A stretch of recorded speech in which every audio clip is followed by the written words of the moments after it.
Reproduction in human beings. Reproduction in human beings is a form of sexual reproduction resulting in human fertilization. Reproduction involves sexual intercourse between a man and a woman. Reproduction involves the interaction between the male and female reproductive systems. For reproduction in human beings to take place, the male and the female must come together.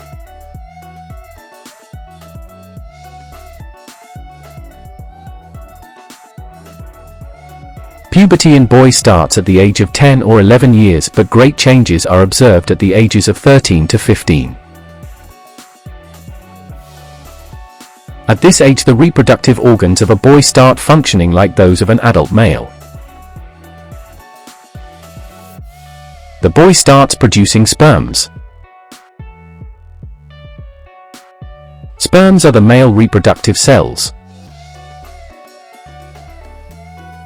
Sperms are produced in the testes. A sperm has an oval head and a tail. The glands in the male reproductive system secrete fluids in which the sperms swim through. The mixture of these fluids and the sperms is known as semen. Sperms swim in the semen. The long tail of a sperm helps it to swim easily. Semen is discharged from the male's body through the penis. This occurs during sexual intercourse. The discharge can also take place in a dream when a male is asleep. When this happens, the male is said to have experienced a wet dream.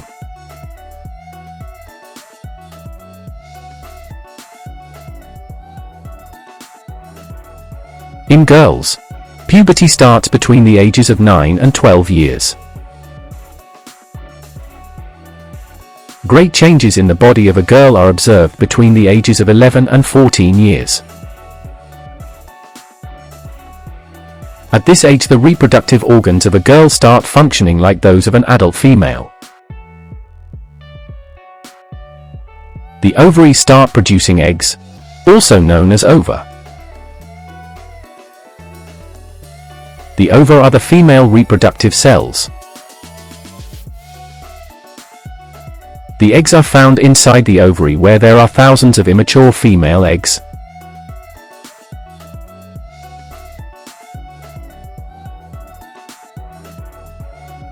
About every 28 days, an egg ruptures and is released from the ovary. This process is known as ovulation. The egg moves towards the uterus through the fallopian tube or oviduct.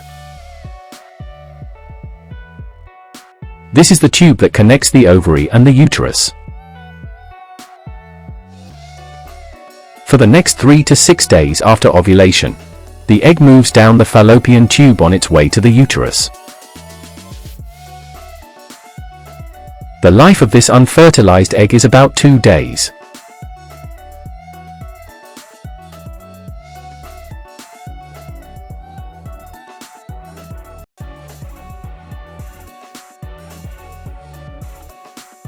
Fertilization. During sexual intercourse, sperms are introduced in the vagina by the male's penis. The sperms are deposited in the upper part of the vagina. Sperms swim up the uterus using their tails. Sperms reach the fallopian tubes where they meet a mature egg. Many sperms may surround an ovum wanting to penetrate. Only one sperm penetrates into the ovum.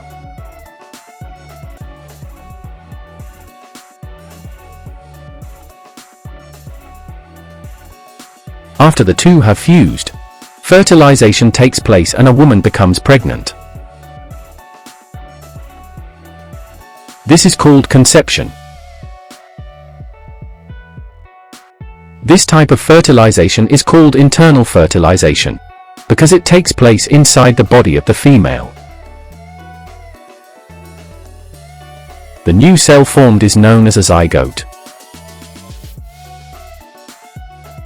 The other sperms die after fertilization has taken place. The fertilized egg divides itself repeatedly to form a mass of many similar cells.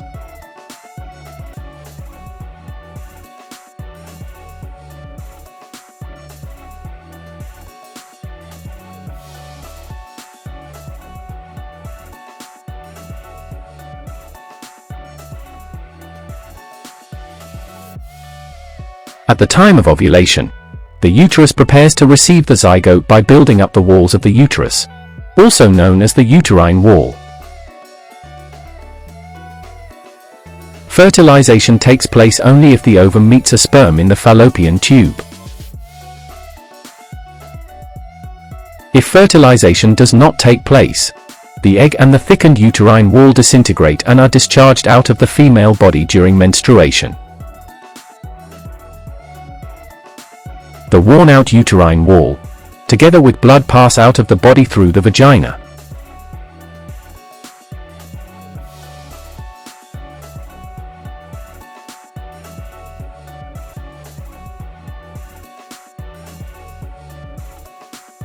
Development of the fetus.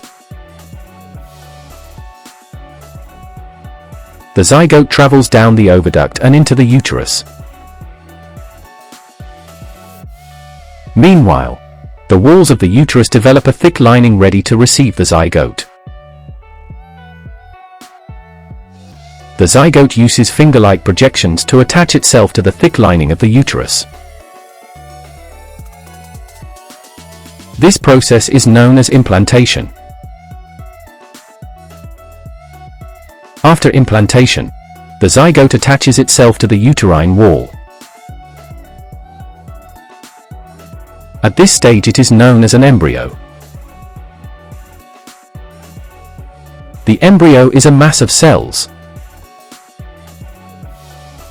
By the 6th week after implantation, the embryo develops human features such as lips, feet, arms, fingers, toes, ears and nose. From about the 8th week, it is called a fetus. As the zygote develops, a disc-shaped organ that joins the embryo and the uterus of the mother develops. The organ is called the placenta. The placenta has many blood capillaries. There is no direct blood flow between the mother and fetus.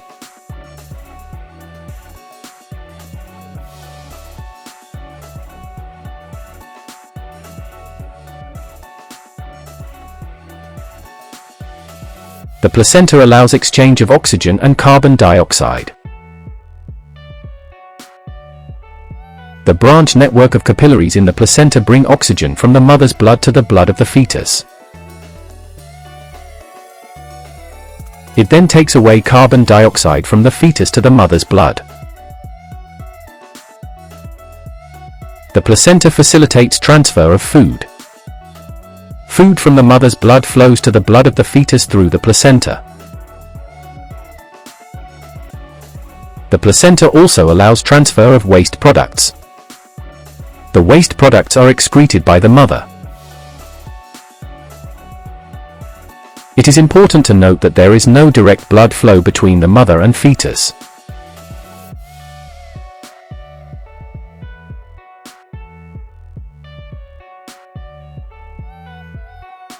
The umbilical cord. The umbilical cord is a flexible cord-like structure which connects the embryo at the abdomen to the placenta. The umbilical cord contains blood vessels which carry oxygen and food nutrients to the embryo. It also carries carbon dioxide and other waste materials from the fetus to the mother.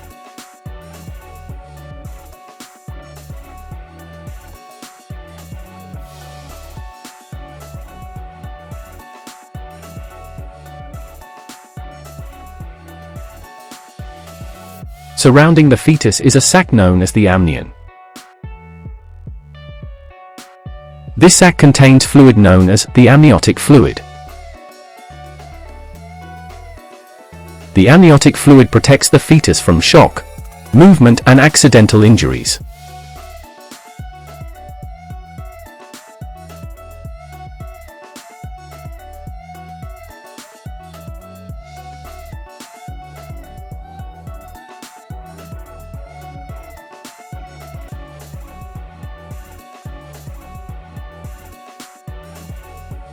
Signs of pregnancy.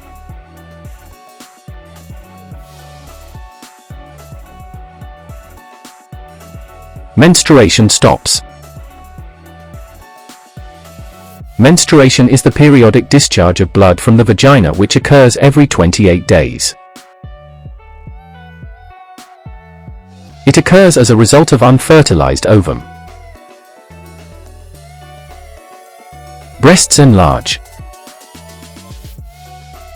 The breasts become large, tender, and very sensitive. Morning sickness. Morning sickness may occur, where the woman feels nausea and vomits in the morning. This usually lasts between the 6th and the 8th week. Large abdomen. At a late R stage, the abdomen becomes large to create room for the growing fetus. Movement of fetus. Movements of the fetus can be felt after 4 to 5 months. Fatigue. Feeling very tired is normal in pregnancy. Starting early on, a woman can start feeling unusually fatigued as soon as 1 week after conceiving. Food aversions and cravings. Some women get cravings for certain foods, for example cravings for soil. Increased urination. This starts around the 6th or 8th week after conception. Vagina bleeding and cramping. A few days after conception, the fertilized egg attaches itself to wall of the uterus. This attachment can cause vaginal bleeding and sometimes cramping. That's called implantation bleeding. It occurs anywhere from 6 to 12 days after the egg is fertilized. The cramps resemble menstrual cramps. Constipation. During pregnancy, higher levels of the hormone progesterone can make you constipated. Mood swings. These are common, especially during the first 3 months. These are also related to changes in hormones. Headaches and back pain.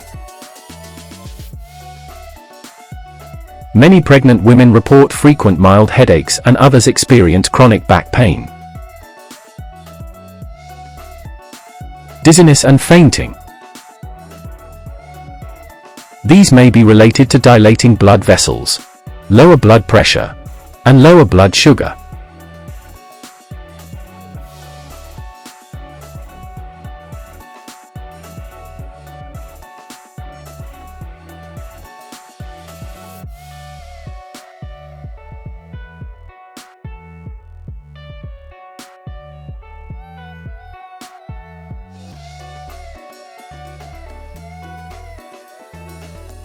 The birth process.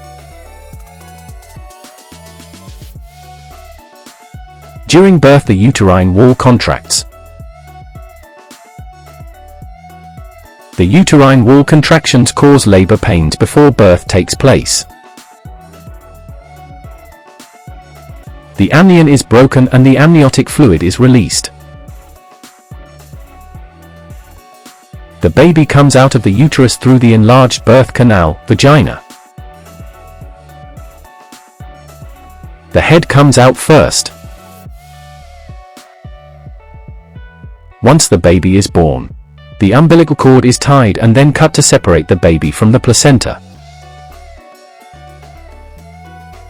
Tying prevents loss of blood. The tied part heals and forms the navel. The part of the umbilical cord that remains in the mother's body and the placenta are known as afterbirth.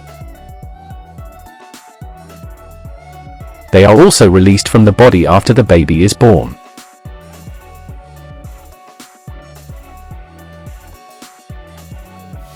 Thank you for watching this lesson. It is our hope that you now have a better understanding of reproduction in human beings. Don't forget to subscribe to this channel and other channels relevant to your level of study. You are part of the Genius team.